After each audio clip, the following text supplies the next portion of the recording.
Hello student, आज हम आप लोगों से डिस्कस करेंगे माइटोकॉन्ड्रिया के बारे में।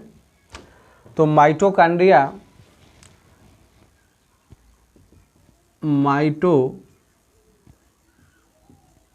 का निरीक्षण सर्वप्रथम कोलिकर ने किया था। माइटोकॉन्ड्रिया का निरीक्षण सर्वप्रथम कोलिकर ने किया था।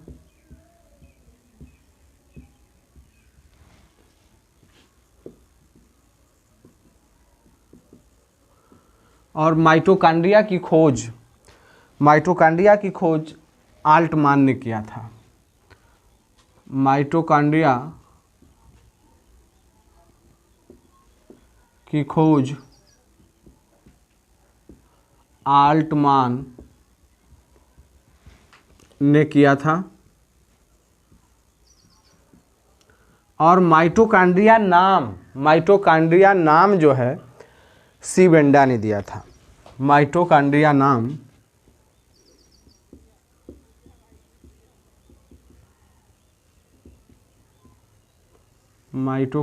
नाम सी बेंडा ने दिया था। इसके बाद माइटोकॉन्ड्रिया को कोशिका का पावर हाउस कहते हैं। Mitochondria is also known as power house of cell. Mitochondria को कोशिका का पावर हाउस कहते हैं। क्यों कहते हैं? Mitochondria is also called power house of cell. Why? Mitochondria को जो है कोशिका का पावर हाउस कहा जाता है। क्यों कहा जाता है? क्योंकि माइटोकॉन्ड्रिया को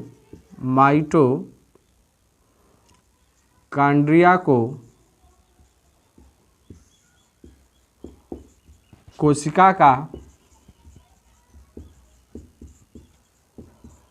पावर हाउस कहते हैं। पावर हाउस कहते हैं। क्यों? तो इसमें क्यों माइटोकॉन्ड्रिया को कोशिका का पावर हाउस कहते हैं? क्यों कहते हैं? क्योंकि एडीपी का पूरा नाम है एडेनोसिन डाइफॉस्फेट। तो एडीपी और पीआई क्या है? पीआई है अकार्बनिक पदार्थ है। क्या है?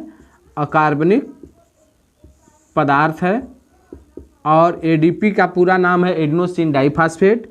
तो एडीपी और पीआई मिलकर के एटीपी बनाते हैं। एटीपी का पूरा नाम है एडेनोसिन ट्राइफॉस्फेट।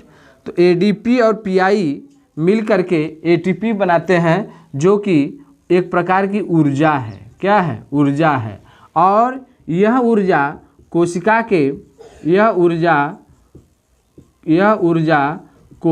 के विभिन्न कार्यों में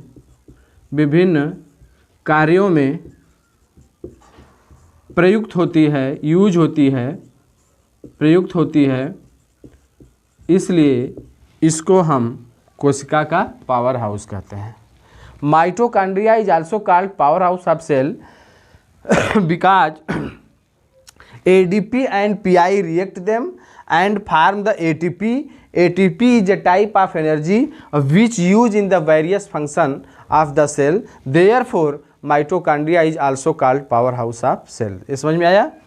क्यों कहते हैं माइटोकॉन्ड्रिया को माइटोकॉन्ड्रिया को जो है कोशिका का पावर हाउस क्यों कहते हैं? इसलिए कहते हैं क्योंकि एडीपी और पीआई मिलकर के एटीपी बनाते हैं। एटीपी एक प्रकार की ऊर्जा है और यह ऊर्जा सेल द्वारा विभिन्न कार्यों में यूज होती है। इसलिए इसको हम माइटोकॉन्ड्रिया को कोशिका का पावर हाउस कहते हैं। इसके बाद स्ट्रक्चर ऑफ माइटोकॉन्ड्रिया की संरचना।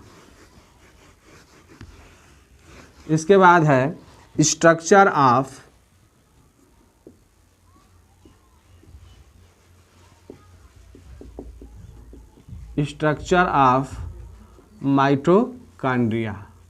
माइटोकॉन्ड्रिया की संरचना।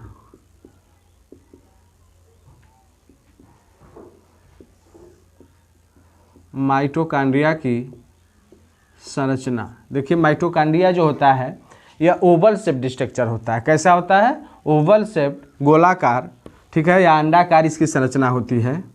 माइटोकांड्रिया का स्ट्रक्चर इस प्रकार से होगा।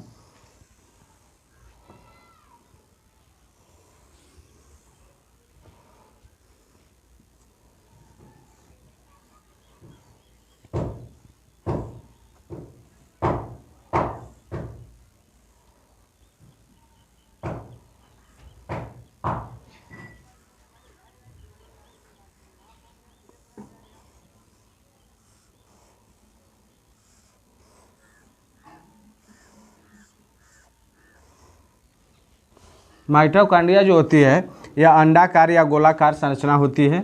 इसमें जो सबसे बाहर की तरफ लेयर पाई जाती है, जो सबसे बाहर की तरफ लेयर पाई जाती है उसे हम आउटर मेम्ब्रेन कहते हैं, आउटर मेम्ब्रेन कहते हैं।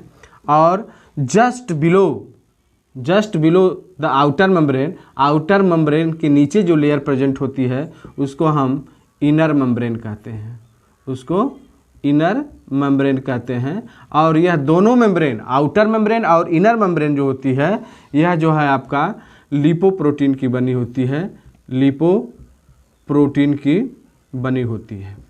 इसके बाद इनर मेम्ब्रेन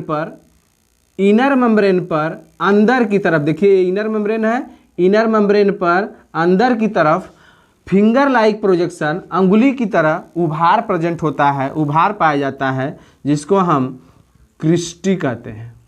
माइटोकांड्रिया के क्रिस्टी पर एक दानेदार संरचना प्रेजेंट होती है, एक रफ लाइक स्ट्रक्चर प्रेजेंट होता है, जिसको हम ऑक्सीसोम कहते हैं। और ऑक्सीसोम में F1 पार्टिकल पाए जाते हैं, और F1 पार्टिकल में वे सभी एंजाइम प्रेजेंट होते हैं जो रिस्पिरेशन में भाग लेते हैं। इसलिए रिस्पिरेशन की क्रिया जो होती है वह माइटोकांड्रिया के अंदर ऑक्सीसोम के F1 पार्टिकल में होती है। और माइटोकांड्रिया के अंदर एक फ्लूइड लाइक सब्सटेंस प्रेजेंट होता है जिसको हम मैट्रिक्स कहते हैं। और इस माइटोकांड्रिया के अंदर, मैट्रिक्स के अंदर एक माइटोकांड्रिया का डीएनए प्रेजेंट होता है, स्वयं का डीएनए प्रेजेंट होता है, जिसको हम एम्प्टी डीएनए कहते हैं। ये स्ट्रक्चर है आपका माइटोकांड्रिया का।